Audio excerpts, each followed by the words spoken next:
Just to be advised, I'll be out at the city at the Be Quick on Airline Highway, across from Haymans Mall. Supposedly a lady came up and said there was a subject walking with a coat and a assault rifle out here behind the store. Be out with 2 city units behind the hair salon, just right next door to the Be Quick. Oh, shots fired, officer down, shots fired, officer down. Got a city officer down, shots fired on the airline. I know where the subject shooting from. Of course, 10-3 of traffic, shots fired, officer down behind the building, and hair crown. I know where the subject shooting from.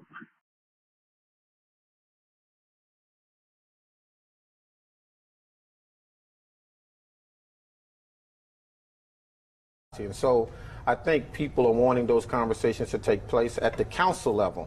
We have to start talking about police reform in terms of policies, procedures, and how things are being done, and how the police department is engaging the community when stuff like this happens, and how we're being informed. And so I think people want to see that. From the Metro Council's perspective, from the mayor's office perspective, just moving forward immediate steps in terms of keeping the city safe and secure, given what's going on right now. The search for some of these gunmen continues. What do you see? Possible curfews, calling in the National Guard. I mean, what kinds of things would you like to see? I think any of those things right now at this moment may be a little premature. I spoke to William Daniel this morning. He encouraged me to encourage my constituents to remain safe. If you don't have to go in that area, please don't. If you don't have to go out at all, please don't. We do recognize from police reports that 2 of the assailants are still on the move and may still be in our city or in the area, and so they're asking everyone to try to stay safe as best as possible. Have you heard from the mayor? Have you talked to him personally too? I have not talked to the mayor. I spoke with the chief of police on text message very briefly and just told him prayers for he and his family, as well as the family of the officers and the department as a whole.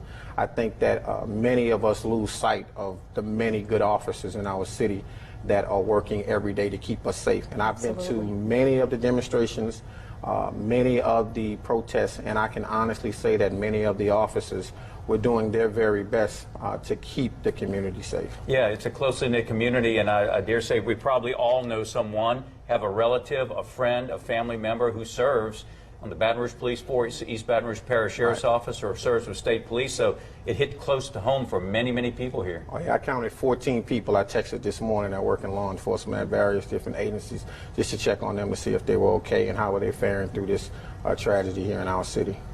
As we've been talking to many of the pastors here in the area. On the phone with us now is Pastor Herman Kelly's joining us. He's also calling on his parishioners and the community to pray. Pastor, thanks for joining us. What's your message on this Sunday afternoon? Pastor Kelly, are you there? I am. How are you? We're doing great. As this story unfolds, what are you telling your parishioners? What is your message this afternoon? This afternoon, my heart is breaking because I know many of the police officers personally. I was one of the many clergy that went to the Cops Clergy Academy, and many of them have been to the church and shared with us. In fact, one of the officers, we did a law enforcement Sunday, and I'm very close to many of them. I've been to the police headquarters many times when we have issues in the community. I can call them directly, so I'm very supportive of them. I've called my bishop today, Bishop McAllister, who is the presiding bishop of Mississippi and Louisiana. He asked me to be very involved. In fact, we are planning a prayer vigil at some point. I just got back in town from Philadelphia when I heard all of this. Pastor, so I'm very torn. But we want our city to heal. Pastor, so I'm mentioned available with many of the other clergy of the African Methodist Episcopal Church. We're going to join all forces and heal our city. Pastor, you mentioned a prayer vigil. Can you tell me a little bit about tell me a little more about what that will entail? How soon do you think it'll happen? We haven't put it all together, Miss Sylvia. I have to get direction from my bishop. But once I get directions from him, I'll let you know. But we're in the process of possibly doing that, bringing all of our denominational churches together and others in the community. Pastor, what do you think has to happen right now to help our community remain unified? I think the first thing we have to do is pray as a community, and we have to love each other. Dr. King taught us. He taught us to love each other. Jesus teaches us to love each other. So I think right now we need to pray. We need to love each other. We need to all break down all barriers, because our children live here, our parents live here, we work here, have worked hard. All of us have worked hard in this community. I'm not a native Baton Rougean, Miss Sylvia, but I have been here 20 years, and I consider myself a native of this community. My children were raised here, and I work hard in this community to bring down barriers wherever I go, and I'm vested in this community. Absolutely. And Pastor Kelly, as you said, you have ministered to police officers in many, many ways, and Yes, we're looking at live pictures of officers carrying out this investigation. They've sealed off the area around the intersection of Airline Highway and Old Hammond Highway. Now, these are officers and deputies. They're doing their job right now with heavy hearts because some of their colleagues are dead. Others are wounded. They're in the hospital fighting for their lives. What is your prayer for them, and what would you tell them? How do you minister to them now? What I did was I called one of my friends, who is a minister. He's a policeman and also a minister. And I asked him if he needed me to come and minister to them, and he told me, he said, Pastor, the area is all locked down. I'll call you if we need you, because we have other chaplains in the area, but I avail myself to go help. But he said right now we're just letting policemen come in. But I will be talking to him later, and if they need me to go and pray for the families, I'm available. All right, Pastor Herman Kelly, thank you so much for joining us. And if you have to get any more information about the prayer vigil or anything, we encourage you to call us anytime. We'll get the word out. But thank you so much for joining us on this Sunday, and God bless you. And thank you so much. You're doing a wonderful job. Pray for us. Okay, thank you. That's Pastor Herman Kelly. Again, one of the many pastors that we've been talking to earlier, Father Cleo Milano, the Pastor Herman Kelly, and as sharing, as you were saying, many. The answer, as Governor John Bel Edwards, after the Alton Sterling shooting, one of the first things he told us he did was to meet with 40 or 50 pastors from the North Baton Rouge area, because he believed they could be the key. They could be the voice of unity and peace in the community. Absolutely, and historically, that voice has come from the faith-based community. Even when we look throughout the civil rights movements and other things that have taken place, the voices have been from the faith-based community. And so I certainly believe that with as many people as pastors touch, that they can certainly touch them during a time like this. And JP, as I was thinking, as we've been talking about prayer and the importance of prayer, I would like for people to join me at 7 o'clock tonight on a prayer conference call.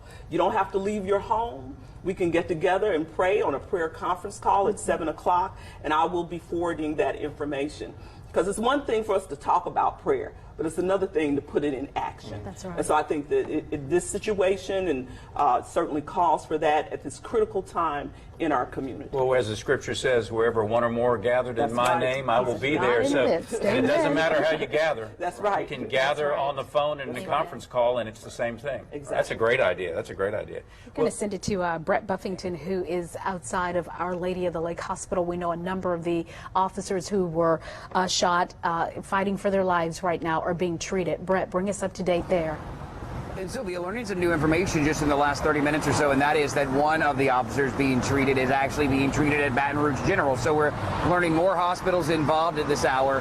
Here at this hospital, at least 3 officers brought here with critical injuries, I'm being told, following that shooting on Airline Highway this morning. The scene behind me tonight, or this afternoon, you can see as soon as this ambulance pulls away. But there's officers here with assault rifles, with shotguns. The security outside of this hospital where these officers are being treated is very high. They are keeping the people inside of this hospital safe, as well as checking the people who show up here to try and make it onto the perimeter of this hospital. They're checking to make sure that the people coming here don't want to do any harm.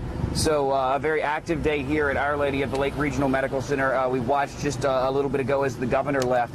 We understand the governor, along with the Baton Rouge police chief and the sheriff, all gathered here with families of those officers to talk, obviously to pray, and now the governor headed back to wherever he will go before his press conference that starts in about an hour or so. So that's the latest from here at the hospital. Of course, still working with our sources to try and get the information, get the condition of the officers being treated inside. When we have that, of course, we'll pass that along. Brett, do you know anything about the extent of the injuries to the officer at Baton Rouge General? And I tell you, we had our desk inside the newsroom checking with the hospital. So excuse me as I'm going to make sure that I don't misquote anyone. But the Baton Rouge General's public information officer, the PR department for the hospital, is who we deal with in situations like this. They're telling us that the officer who was taken there has non-life-threatening injuries this afternoon. Sylvia. All right. Hey, Brett, one other question, just for folks who may have loved ones at Our Lady of the Lake. I know my mom's in the Heart and Vascular Center right now. If you want to visit a loved one, I guess you're going to have to go through that search procedure, but people can still go visit their loved ones if they don't have anything to do with this case, right? That's correct, JP. And I want to point out, too, that if you're familiar with this hospital, this is not the front entrance we're standing at. This is the ambulance entrance, the entrance to the emergency section of the hospital. A lot of the time, this is where we see the ambulances come in with their lights and siren. And tonight, or this afternoon, we've watched as that has been Baton Rouge police officers, sheriff's deputies, all pulling in and out of here with their lights flashing. But this part, as far as what we've watched, you can pull up here if you're headed to the emergency room, you have an emergency, or if you're here to visit someone. You're just going to have to accept that there will be a checkpoint, just like if you were, for, say, going on a military base. You pull up, these officers are going to ask for your ID and why you're here, and they're going to ask to make sure that you don't have anything that you might want to use to harm anyone. And we watched that earlier. There was a man who pulled up here to this checkpoint. He had a weapon in his car. He was pulled over to the side. He was detained for a second. Police realized that he was obviously permitted to carry his weapon. He wasn't doing anything wrong. He had no harm in his intentions, and he was allowed to get back in his car and leave. So that's just a little bit of the scenario we're watching unfold here outside the hospital this afternoon. Okay, Brett, thanks for that live report. It's a good analogy. It's kind of like going to a military base Sure. where, you know, when you go in there, you get searched. Everybody gets searched before you get on the premises of a military base. But if you do have loved ones at Our Lady of the Lake, you can still visit them. You just may have to go through a search. And a little bit of a good news there. He said one of the officers that was taken to Baton Rouge General has non-life-threatening injuries. So that is some good news to hear today, because it has been quite a day. 2 Baton Rouge police officers and 1 sheriff's deputy dead, and 3 that were injured or being treated at Our Lady of the Lake with critical injuries, and 1 officer, non-life-threatening injuries at Baton Rouge General. Well, you know, earlier we heard today that there were supposed to be some demonstrations and protests in Baton Rouge, again, dating back to the Alton Sterling shooting. But again, as officials, as C. Denise and Sharon have said, no protest today in light of what has happened. Natalia Verdina is live at the Triple S with the very latest on what's going on out there. Natalia, good afternoon to you. What are you hearing from people there?